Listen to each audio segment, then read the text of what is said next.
بسم اللہ الرحمن الرحیم قال النبی صلی اللہ علیہ وسلم ورجل ذکر اللہ خالیا ففاضت عیناہ رواہ البخاری۔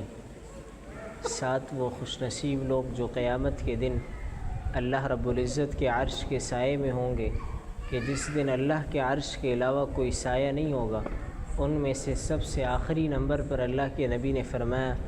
ورجل، فرمایا ایسا شخص کہ جو اللہ کو یاد کرے اپنی تنہائیوں میں، اور اللہ کو یاد کرنے کے بعد فرمایا ففاضت عیناہ، اس کے آنکھوں سے آنسو بہنے لگے۔ فرمایا ایسا شخص قیامت کے دن اللہ کے عرش کے سائے میں ہوگا جس دن اللہ کے عرش کے علاوہ کوئی سایہ نہیں ہوگا۔ فرمایا اپنی تنہائیوں میں جب وہ اپنے رب کو، اپنے پیدا کرنے والی ذات کو، اپنے اللہ کو یاد کرتا ہے، فرمایا اس کی آنکھوں سے آنسو جاری ہو جاتے ہیں، اور وہ اللہ کی محبت میں اور اللہ کی یاد میں،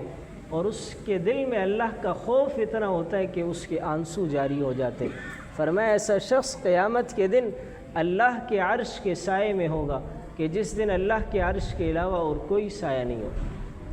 مسلمانوں، ہم میں سے ہر شخص اپنے گربان میں جان کر دیکھے کہ ہماری زندگیاں گزر رہی ہے، ہم اپنی تنہائیوں کے اندر اللہ سے کتنی بغاوت کر رہے ہیں، اپنے نبی کی نافرمانیاں ہم کتنی کر رہے ہیں۔ ہم بظاہر ظاہری حلیہ تو ہمارا بڑا نیکوکاروں کا ہے، ظاہر اعتبار سے تو ہم بڑے نیک نظر آتے ہیں، لیکن جب ہم تنہا ہوتے ہیں، جب دنیا کے لوگ ہمیں نہیں دیکھ رہے ہوتے اور وہ ایک اللہ کی ذات ہمیں دیکھ رہی ہوتی ہے، اس وقت ہم اپنے رب سے بغاوت کرتے ہیں، اپنے نبی کی نافرمانیاں کرتے ہیں۔